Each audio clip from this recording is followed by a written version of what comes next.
The news conference is underway about the Borderline Bar and Grill shooting. Let's take a listen to Ventura County Sheriff's Department. NG.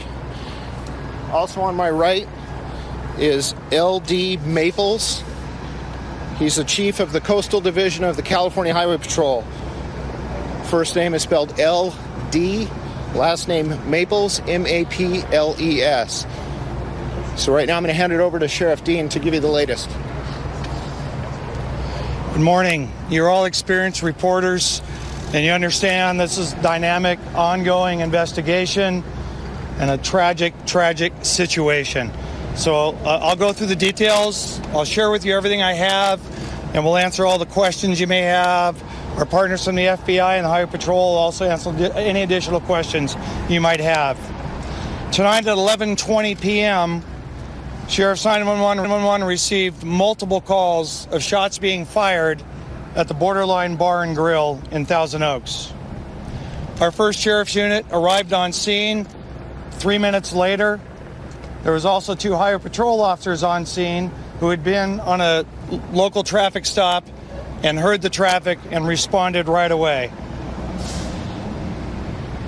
Approximately 3 minutes later, a Highway Patrol officer and a sheriff's sergeant made entry into the Borderline because they heard shots being fired and felt there might be additional victims inside.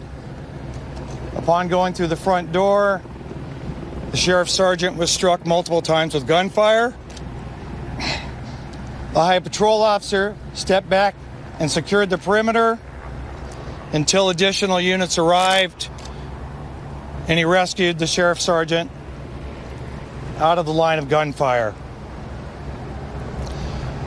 When additional units arrived, including SWAT personnel, agencies from the Oxnard Police Department, the Simi Valley Police Department, the Ventura Police Department, and additional officers from the Highway Patrol, they made entry into the Borderline Bar and Grill. They found 11 victims that had been killed. The suspect, who we believe was the only suspect, was dead inside. And there were multiple other victims of different levels of injury inside that were rescued from the scene and taken to local hospitals. In addition to the victims inside, and the numbers are upwards of 10 to 12, additional victims with minor injuries fled the scene on their own and took themselves to local hospitals. We have not identified the suspect yet. Our partners from the FBI were on scene almost immediately to help us with the identification process and with crime scene processing. We have no idea if there is a terrorism link to this event or not. As you know, these are ongoing investigations, and that information will come out as soon as we're able to determine exactly who the suspect was and what motive he might have had for this horrific event.